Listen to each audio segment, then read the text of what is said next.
It's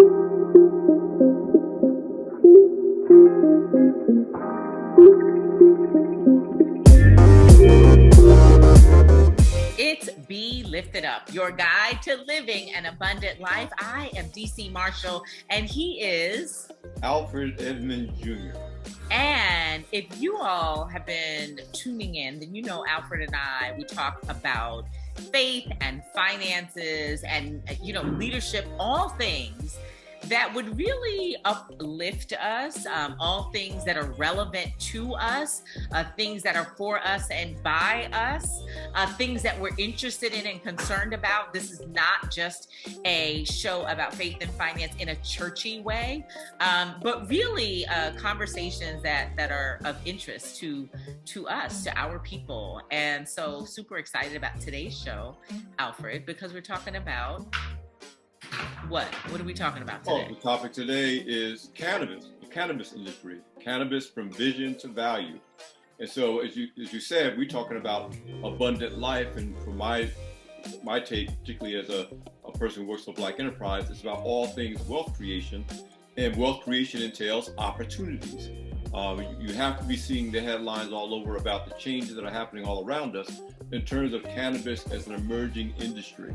So this is going to be a great conversation to talk about what that means and answering the question, are the opportunities in this new emerging industry for real? You're listening to Be Lifted Up, your guide to living an abundant life, and we will be right back.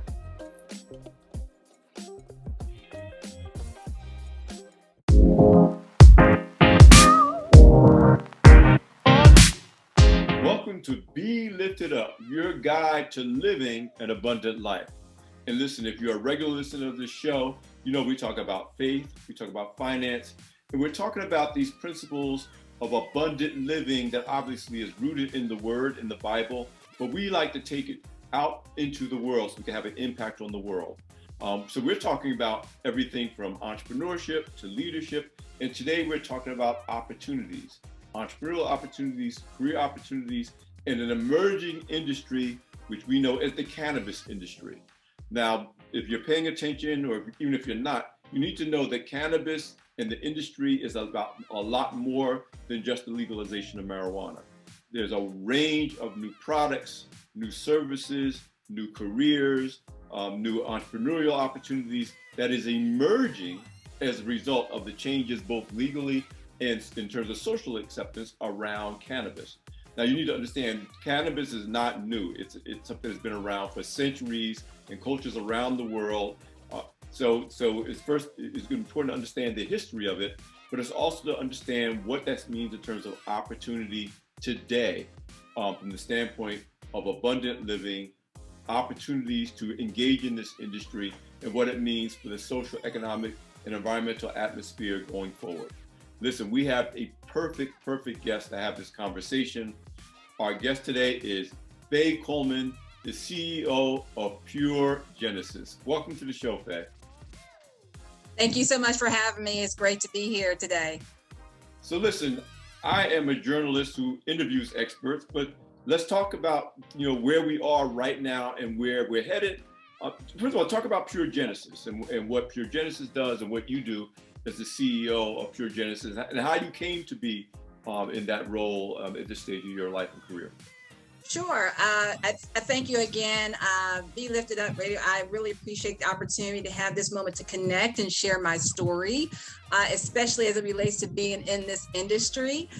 So how did I come to get into cannabis? Really, it's a corporate to cannabis type story. So I was in the midst of writing a book. That's another story. But as such, I had amassed a lot of success in my career in the Fortune 500 space. I was an engineer, I was in operations, Kraft Journal Foods, Campbell's Soup brought me to New Jersey. But then I was, reflecting on, I've done everything that I need to do in terms of what I was educated to do. Now I wanted to focus on what I really wanted to do. Given thought back, my mother had cancer in the 80s. I saw her on a 5-foot frame lose about 70 pounds, skin turned coal black. Her mental acuity was very low. And had she just been able to consume cannabis, she would have maintained her appetite as she had gone through her chemo radiation. Stuck with me. Fast forward, the week after she passed away in 2009, I was diagnosed with breast cancer. So I'd always given thought to alternative medicine. So in 2018, I stepped out on faith, flew out to Colorado, went to a conference to say, are these folks just getting high, Alfred, and I need to get myself back to work quickly? Or is this really a business, an industry where I can be successful? And I came back super excited and got started. And hence, I think it's now 4 years, April 10th of 2018, Pure Genesis was born. We are a minority women business enterprise. We have over 250 years of corporate and cannabis expertise. And it's very simple in terms of our mission. Our mission is education, access, and advocacy. And as such, what we intend to do is to provide cannabis in all forms. And we're looking to provide that, whether it be from cultivation or growing, processing, as well as dispensing. You know, in terms of all that you may hear today, I think the most important thing for us is that we're looking to be cannabis first community partners. And what I mean by that is 30% of our positions will be for re-entry programs. We're offering more than a living wage, transferable leadership skills training, internship scholarships, and 1% profit sharing in the community where we reside. We have 6 business entities where we are currently pursuing a license in New Jersey. We are multi-state hemp operators. We are also working on a USDA hemp grant in conjunction with major universities within the area. We are partnered with Chem, or the Cannabis Health Equity Movement, to develop global campuses that aim at revitalizing underperforming Black communities by restoring underutilized land, creating small business development, as well as workforce development, and then making certain that our HBCUs have that pipeline of talent as they enter into this industry. And then last but not least, we are launching CBD beverage called Genesis by the end of this year, which we're super excited about. It's a little about us. I can see why you're so excited. And one of the biggest things or points of education, I would say, over the last decade, certainly over the last 5 years, or maybe more the last decade, is helping people to understand this industry beyond what we know most about, which is marijuana. And yes, it includes marijuana. It includes hemp. We know that CBD has effects that are not psychoactive. THC is the psychoactive ingredients. But we're talking about everything from clothes, shoes, textiles, foods, insulation, biofuel. Obviously, there's the health and wellness category, which I think the vast majority of the mainstream public is now really conscious and aware of that. Those become very popular for a variety of reasons, including pain management. Then there's the medicinal uses that you're referring to in terms of your experience with your mother and your own experiences. And then there's what everybody knows, the recreational aspects of it. Right. You're looking like you're positioned this to really educate across all of those industries. I understand your personal journey, what brought you to this, but as a business leader, what is your approach to this as the CEO of the company, and why are you taking that approach? Sure. Our approach is to create generational health and generational wealth. You know, but to take a step back, let's talk about the industry a little bit more broadly in the context of, I think you bring up a great point, Alfred, because many don't understand that cannabis, I always say, is like the citrus family. And you have cannabis or marijuana or THC, which is what gets you high. And then you have hemp, which is CBD or industrial hemp. And I think that there is always a misunderstanding in terms of what exactly is that. And I always say, let's boil it down to this. And I always put it in the context of revenue. Yeah. Let's put it in the context of revenue, because last year, cannabis or marijuana brought in $26 billion legally. CBD brought in $5 billion, and industrial hemp a little less than $1 billion, respectively. But there's rapid growth across all markets. And the interesting part is that industrial hemp is expected to be around 60 billion by 2030. So, that's a huge opportunity that we don't even talk that much about. So in terms of, what is cannabis? Very simple. Anything over 0.3% THC or tetrahydrocannabinol, which is what gets you high, is considered cannabis. Anything less than 0.3% is considered CBD or industrial hemp. Now, as you look at that, and I'm going to come back to some of those uses in a second, but I thought it might be good to actually share a little history around cannabis, if I may. So, a little bit, if you look at history, cannabis has been around since starting in Asia around 5000 BC, and it landed in Jamestown, Virginia around 1600 AD. Now, this is interesting because as the first colony that settled in the US, every citizen, you may or may not know, was mandated to grow industrial hemp. They had to grow it for England. Then as they grew it for England, what happened? So as the first slaves arrived in Virginia, they grew hemp. So we talk a lot about cotton and what slaves grew. Actually, they grew hemp. Actually, it was called the nigger crop, believe it or not. Hold it. So now you're breaking down something that's new to me. You're saying hemp was one of the cash crops of the slave trade. Oh, yes. I want you to hold that thought because I want you to go deeper into that. You're listening to Be Lifted Up, your guide to living an abundant life. Faye Coleman has already taken me to school about some of this history that I didn't even know. We're going to dive back into it when we get back from the break. You're listening to Be Lifted Up, your guide to living an abundant life. We'll be right back.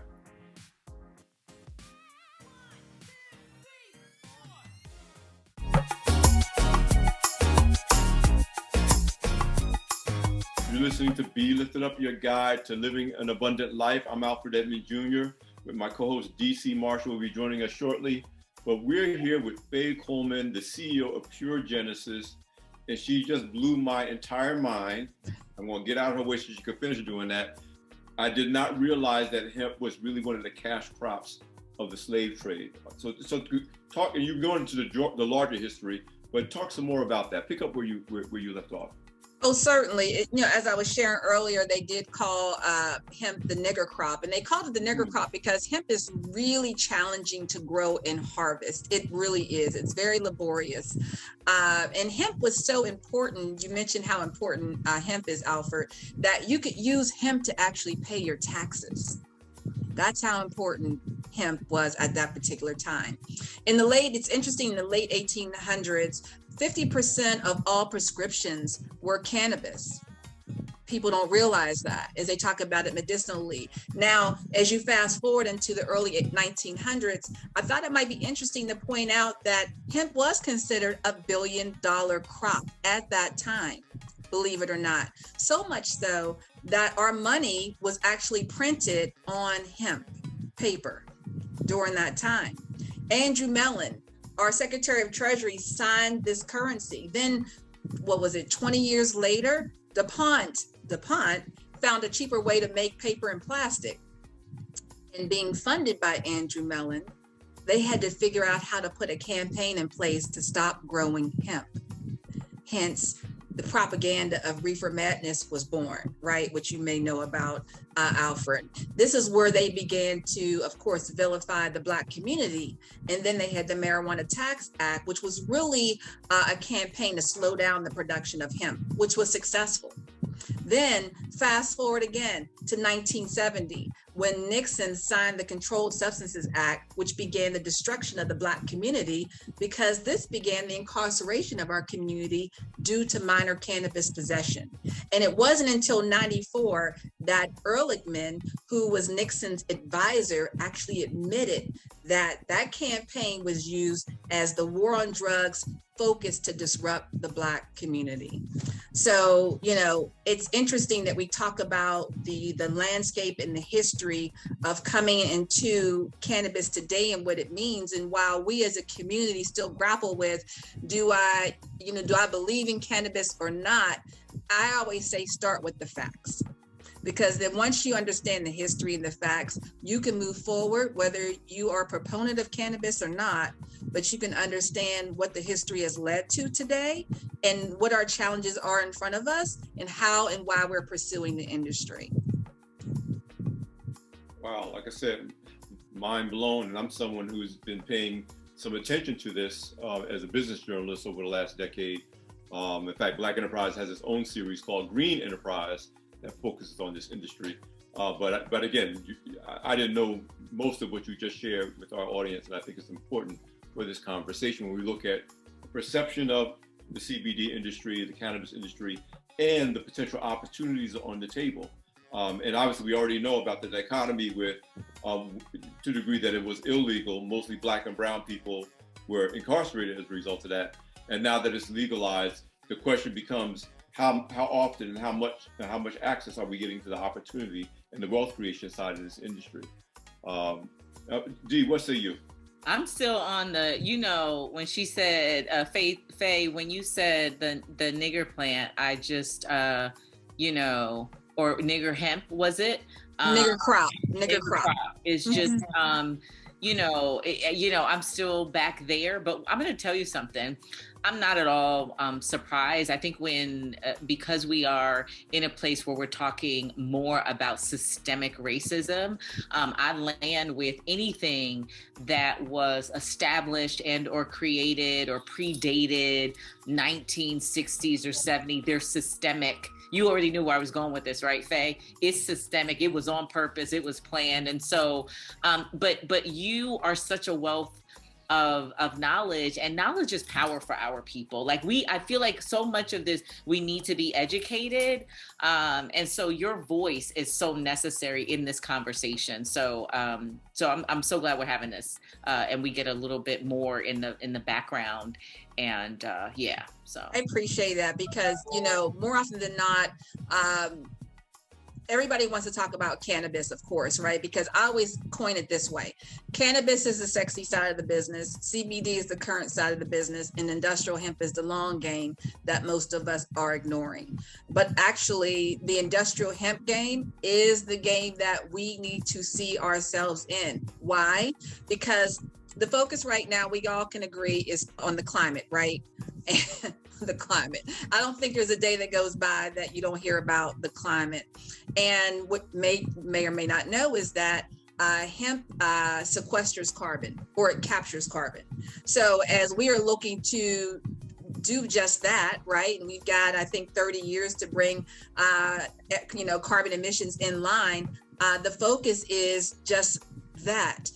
Right now, there's a $1 billion climate smart commodities grant that got launched on the steps of Lincoln University in Missouri for farmers and landowners that we can absolutely be a part of. There's a $100 million sustainability grant for those who are looking to develop out the supply chain. I think you had shared earlier, Alfred, about some of the new products that are coming about, like biochar, which is a soil amendment, so you don't have to rotate your crop. Graphene, so that companies like BMW are wrapping their cars in, and Tesla's looking at to make their batteries from. Activated carbon for clean water. We've got 800 million people that don't have clean water, 2 billion without sanitation.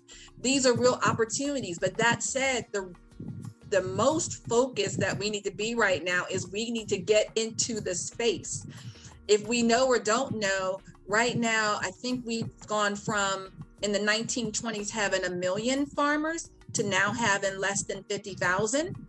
right? So farm foreclosures are rampant today. We are in effect land rich and cash poor, and we're losing some of the most desirable land in the US. So I know about 5 weeks ago that climate health care and tax bill that got passed, they snuck in $2 billion for $500,000 for each farmer that has been discriminated against from the USDA. We'll see how it goes in terms of them getting that money. But this really is an opportunity for our farmers to pick their head up and look for ways to revitalize their underutilized lands. And then at the same time, providing education to our HBCUs to make certain we're developing the next leaders within the cannabis industry through the knowledge that we have today. You know, I was taught by one of my mentors a long time ago, the magician's trick. They said that everybody's telling you to look over there. It's not happening over there. It's happening over here. And that's what came to mind when you said, of course, everyone's focused on, you know, the legalization of marijuana and how that's being dispensed and what that means in terms of tax revenue for states and other things. But the long game, this is the first time I've heard an expert in this space say, the long game is hemp. It's the industrialization of uses of everything from automobiles to water filtration to, which obviously is huge industry. We're not talking about 8 billion, we're talking about billions upon billions upon billions, because those are the main industries that drive our economy. So I am fascinated that I haven't heard that before, because right now everyone is focused on, you know, who's getting a dispensary, are Black people getting dispensaries? Not that that's not a conversation that needs to be had. Right. But we're talking about a small percentage of where the revenue potential is in the short run versus the huge opportunities that exist in the long run. As you said, hemp is the long game. Yes, you're absolutely correct. And, you know, to that point, though, in terms of, you know, from the equity side, are we getting our due? Is that actually coming to fruition for us? You know, and I think everybody can be on board with this, that we've got a huge issue when it comes to investment, intentional investment, especially in Black women. And this industry is absolutely no different, right? As we move forward. I will tell you this, it's, what was it? I think I read that over the last 2 years, 1,800 new businesses were created by women each day, and women of color represented about 89% of those. And then between 2014 and 2019, Black women represented the highest rate of growth for businesses. So we have value. In the cannabis industry, it's interesting. We kind of carry this less than 1%. I think there's not a market that Black women are less than 1% in. You know, it's a challenge to say, but it's actually the reality. But we own less than 1% of the market because the stain on the cannabis industry is lack of intentional investment. If we look at Black women entrepreneurs broadly, of the all women-owned businesses, Black women own 15%, yet we only collect 3% of the receipts. Why? Because of lack of capital. Point blank, period, full stop, nothing else behind that. So it's time to invest in us. It's time to stop marginalizing us. You know, everything that we do, we can showcase our value and our worth, but yet we're still sitting there deliberately quiet when it comes to investment. So, you know, that's an area that we absolutely need to focus on. Yep. And Faye, I'm going to stop you right there. We're going to come back on the other side of the break, and we're going to pick up right where we left off. It's Be Lifted Up. We'll be right back.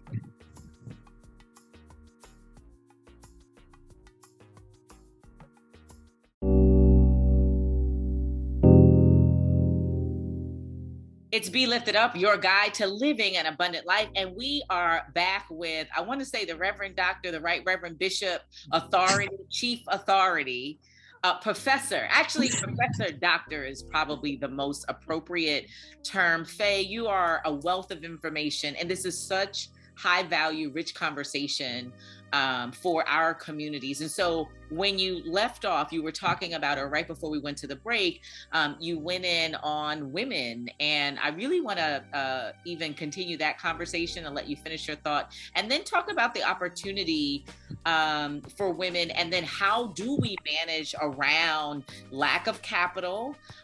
Sometimes it's a lack of access to markets. That's one of the themes. Another is I've been in conversations where super successful Black women have said, well, actually, would we need capital if we have the opportunity? So is it a lack of capital or is it lack of opportunity? And so if you could just pick up from there in terms of this idea about Black women, the representation and the opportunity here. Certainly, and to answer your question, I think it's a lack of both. Because as you talk about it, equity can allow for agency, right? And here's where the challenge lies. Do we even have an opportunity for equity to gain that agency? And it has to come through a change. And I think some communities are starting to see that change more so than others. I can tell you that. If you just look at it from purely a social equity standpoint, figuring in minority communities specifically, and let me just take that out and say Black communities and stop talking in terms of minority communities. Equity can be realized through environmental, human, and economic health, right? The focus, we talked about climate change earlier, the viruses that are attacking us disproportionately, inflation destroying our communities. It is really about the threat to our health and well-being. And so as you look at our communities, what do we know? Black communities are among the sickest, the poorest, the most exposed to environmental issues, poor air, poor water, but the disproportionate enforcement of punitive cannabis policy, because it contributes to direct injury. And until these policies, quite frankly, are changed and we recognize the deliberateness of harm that's levied against our communities, we are not going to achieve that well-being. That's so the mindset, I say all that to say it's a mindset that has to change at the leadership level. And we can't, quite frankly, we can't wait for government to do it. We got to pay it forward. We've got to be able to address capital investment privately. I've gone after, my team and we've gone after funding. I've done no short of 50 pitches. I've done pitches where we've secured a significant amount of money, and yet we're still looking to secure funding. However, we've been told no. We've been told we have no value. We gave back a $10 million check because we had an investor that was a bad actor. They were a predator. Their goal was to own our business. And when they saw us, the facade of seeing Black females made him believe that we were uneducated and lacked the professional dynamic to really pursue a deal. And when we tried to confidently tell him that that was not the case, he did not believe it. So we had to return his money, his monies. He was quite shocked, but what it did was it opened our eyes, Dee, because at that particular time we said, you know what, we can't be beholden to just winning a license. We have to look at this entire industry. And that's when we flipped over the cannabis coin and we began to invest on the hemp side as well as the cannabis side. Wow, that is just having the not only the integrity but the clear vision for the agenda of the company, to know that as we know in the business space, not all money is smart money.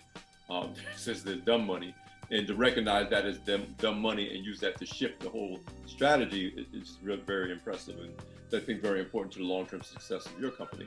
Yeah. Talk about the help our audience to understand. We know that states, I think it's more than 40 states now, have adopted some form of legal changes as it relates to cannabis and how it's handled in terms of public policy, social justice, criminal justice. We know those changes are happening, though it's not happening on the federal level in terms of the legality of cannabis. We know that 35 states allow the use of medical cannabis. We know there's a growing number of educational institutions that are now teaching courses and offering degrees. But what has to happen from the legislative side in a variety of spaces for this opportunity, one, to open up more broadly, but also what we need to be paying attention to for more Black people to understand that the access points to this industry? Sure. I think, one of the main questions that always comes out to me, I get asked all the time, every time I have a quarterly call with my investors, is will cannabis ever become federally legal? Right? One of the biggest questions. And I would absolutely say yes. At some point, it will become federally legal. Right now, you've got more than 2/3 of Americans that believe cannabis should be legalized, right? You've got, in terms of full-time cannabis jobs, this is where it tells you the trends are. We've gone from 100,000 jobs to 400,000 full-time jobs in the last 5 years. 100,000 to 400,000. That's significant. Today, medical cannabis is legal, you're right, in 38 states, and for adult use in 19 states. There's reform in every state. This year alone, the movement at the federal level with the Cannabis Administration Opportunity Act and the MORE Act, which aim to end the decades of harm that's inflicted to communities of color by removing cannabis from the federal list of controlled substances, is the focus, right? And we can get that done. It will also help with decriminalization laws as well. So that's a big deal. I say all that in the context of one sentence, but that's a huge deal. That passes. There's a lot of energy behind that will help move cannabis forward in the right way and put the right, I would say, the right light on the industry to help influence that more. And then there's the Safe Banking Act. Now, this is another bill I would say that's not so clear cut. You might say that the Safe Banking Act passes, it will allow to provide banking services. So you'll be able to do banking as well as get loans. However, what do you think might happen as a result? Large companies, we call them multi-state operators, will be given an opportunity to secure significant loans with favorable terms. We all know the drill here. And then what happens to small and minority businesses, right? We get small amounts, unfavorable terms, or denied, right? So this is what you have. So we've got to focus on what does this mean and how do we make certain we put into these bills the right information so that we can be on an equal playing field. There's also cannabis research legislation that's going forward. So the movement is there, the energy is there at the federal levels there. It'll eventually become legal. When? That's another story. What are you looking at from a strategic standpoint for your company as the kind of the timeline horizon or the windows of opportunity to hit your goals as a company? Then what does that communicate to other, whether they're existing entrepreneurs and investors or people who are looking for places to put their money and time and attention in the space to benefit from this?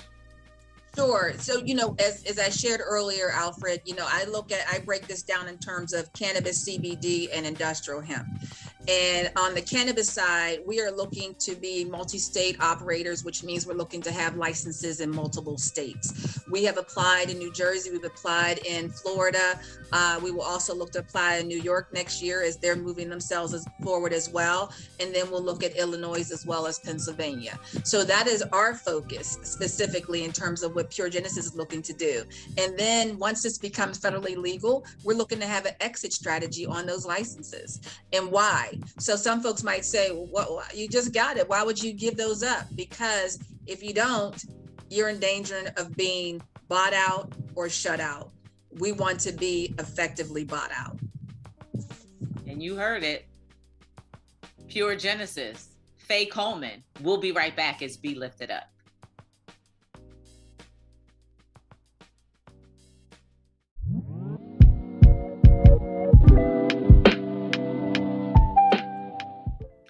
It's Be Lifted Up, your guide to living an abundant life. We're back with Faye Coleman. This has been an awesome educational session for me. And when I hear Alfred say this aspect is new insight, like from the industrial standpoint, then we know we're doing we're allowing God to use us, because that means we are adding value. We're additive. We're not having the same conversation. And so we so appreciate it, because the both of us are pretty tapped in, plugged in, but this has been so valuable. So here's my question, Faye.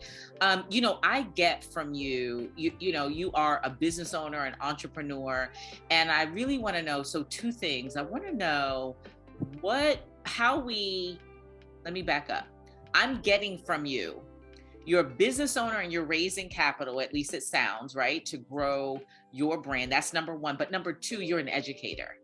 And so I really, and that's what I'm taking away from this. But then I also have another question. Selfishly, I want to know, are you doing tours of the farm? And how do we help you? Yes, that's what I wanted to get to. So if you can talk about, just clarify for us as we begin to wrap up in this last segment, clearly how we support you, because we know you are a business owner, you're going to be raising, how we support that, you having access, and then also this educational aspect and how it is that we can support in more of these conversations so that we can lean in to the opportunity. If you think there's an opportunity for us and who that might be, like who's the best candidate in our community for these opportunities, or do we just invest in you? And then talk about the farm, the tours, because I want to see the farm, okay? All great questions, Dee. All great questions. I will try to do my best at answering them. But first, to start with your question around investing. And yes, you can actually invest in Pure Genesis. We have 6 business entities. So whether you're interested in the cannabis side of the business, the CBD side of the business, the hemp side of the business, we have all those covered. So, some folks might say, well, I don't want to do cannabis, but I'll be okay on the hemp side. We have that. So it just is a matter of, what is your interest? As we talk about education, our mission is education, access, and advocacy. Education first being a part of that. And so for us, we look at ourselves being a trailblazer within this part of the industry, so much so that next year we are holding a Black Girls Can event, August 24th and 25th. It's going to be a PG signature event where we're going to look to unmute the value, voice, and vision of Black women entrepreneurs in the industry. Our focus is to engage, empower, in short, help Black women win. We're looking to provide a network of Black women leaders to really help elevate these businesses, provide blueprints for license acquisition, ancillary support, funding strategies, one-on-one mentorship, and having a national agenda to speak with a one equity-centric voice. So for us, that's what purpose means, and our mission is on the education side. So, if you want to get on that farm, we can talk about that. But absolutely, we're open to investors. Right now, we've got 40 plus investors, all African American. Nice. Awesome. That's a beautiful story. I didn't hear anything about the tours. Where's that? Where does that come in? Well, we can talk about the tours. So, whenever you talk about a cannabis business, they're always sensitive on tours, only from the standpoint of you're always at the mercy of having something challenging happen to your crop when somebody comes on your premises. Okay, so we don't want to do that. Okay, so we're gonna cancel that conversation, and even as a seed of like it's a place to tour. No, we should be educated, but I think that's in fact that's even an educational nugget there. Just that, well, no, it doesn't work like that. So that's good. But when our producer mentioned you should see such and such, well, like, look, I want to see it. But that does make sense. That does make sense. All of this is such a rich conversation and educational course, I think, in so many ways. So, and then to go back to from an investment standpoint, are you talking about, I guess for people listening, what does that look like in terms of investing? Sure. Like, how does that work? Yeah. Sure. If there are those who want to invest, like right now, we are applying for a cannabis dispensary license in New Jersey, specifically in Atlantic City. We already have our facility purchased. It's right across the street from the Hard Rock. We've already had a great conversation with the Hard Rock leadership. They're excited we're coming. So, those are all good things. And if you're interested in investing in that, we're open to that. If you're interested in our CBD beverage, which is called Genesis, you can follow us on Genesis Infused on Instagram. That it will show you that we've got a CBD infused non-alcoholic and alcoholic cooler that we are bringing to the market. We have zero competition in the space in terms of that. So excited about that as well. So there are a number of opportunities. We're going to be doing skincare products next year using hemp. We already produced the hemp oil that we grew on our farm. So, we're going to have that line of skincare that we're going to release next year. So there's a number of different avenues that you can engage in if you're interested. And then, if when we'd like to, we could put our information up at the end, and anybody who wants to can reach out. Again, I'm gonna say it again, that this revelation of the hemp side of the business being the long game, and as Dee said, I consider myself relatively plugged in. In fact, just last month I was at Vic Mensa launched a new brand, which is touting as a Black-owned brand of marijuana. Now, I'm not someone who imbibes, but I was I'm so fascinated by the opportunities in this industry that I went to a big event. I had a great time, by the way. 93 Boys, and that's rapper Vic Mensa out of Chicago, his brand. So it's just very revelatory to me to really have you on the show and to really broaden our perception of what the real opportunities are in this industry. Is that something that you were conscious of when you went down this path and kind of took this role as the CEO of this company, or was that something that you kind of discovered along the way?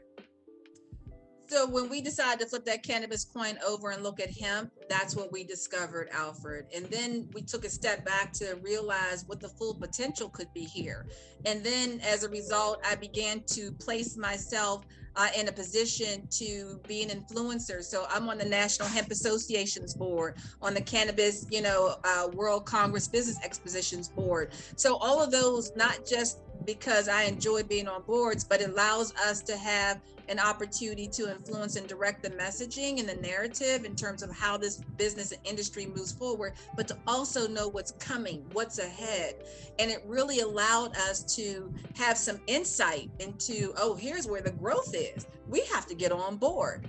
And the interesting news will be, once cannabis becomes federally legal, that's going to open up the international avenues. So as companies start to begin to understand the value and the potential, you can do it on the cannabis side, you can do it on the CBD side, you can do it on the industrial hemp side.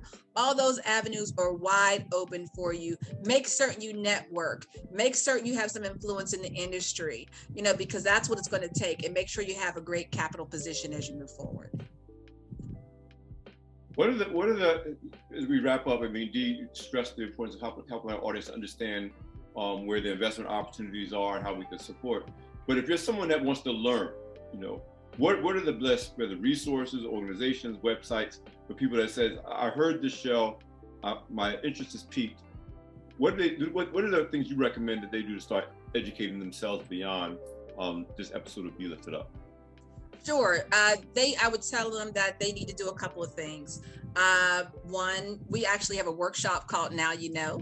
So it's a trademark workshop, and if you're interested in learning about the plant medicinal aspects, the business investment, we can train on that, but also join various organizations, National Hemp Association, the Minorities for Medical Marijuana Association, Women Grow. Those are just a few of the organizations. Attend conferences like the CWCBE, Black Canna Conference, which is coming up here in November, New Jersey Cannabis Insider, MJ BizCon, which is a national conference in Las Vegas. All those are conferences happening between now and November. So get educated through those forums, attend, immerse yourself, get educated, join those various organizations. That's what's going to help move you forward. Wow, this has been a truly enlightening show. I don't know what I expected, but you gave me a lot more than I expected. And as Dee said, we're relatively plugged in just by everything, and it's always a real blessing when we are learning things we didn't know, and obviously we're sharing that with our audience. Faye, we're just so glad you were able to join us. Thank you for being with us on Be Lifted Up, your guide to living an abundant life. Thank you so very much. I appreciate you guys. Dee, Alfred, Gwen, Pure Genesis is very thankful. I leave you with a quote: never underestimate the power of dreams and the influence of the human spirit. We are all the same in this notion. The potential for greatness lives within all of us. Wilma Rudolph. Thank you. All right. We'll be right back. Be Lifted Up, your guide to living an abundant life.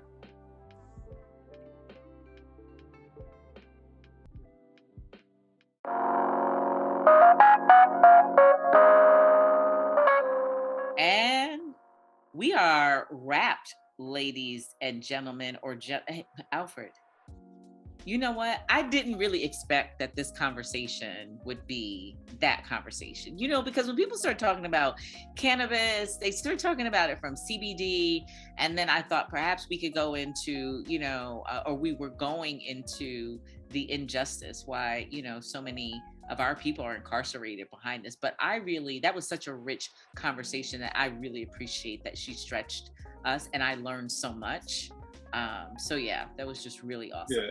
I agree, Dee, but the thing that I appreciate is that while the discussion around cannabis is more accepted in mainstream than it was even 5 or 10 years ago, there are still corners of the faith community that are, kind of shying away from even engaging in that discussion.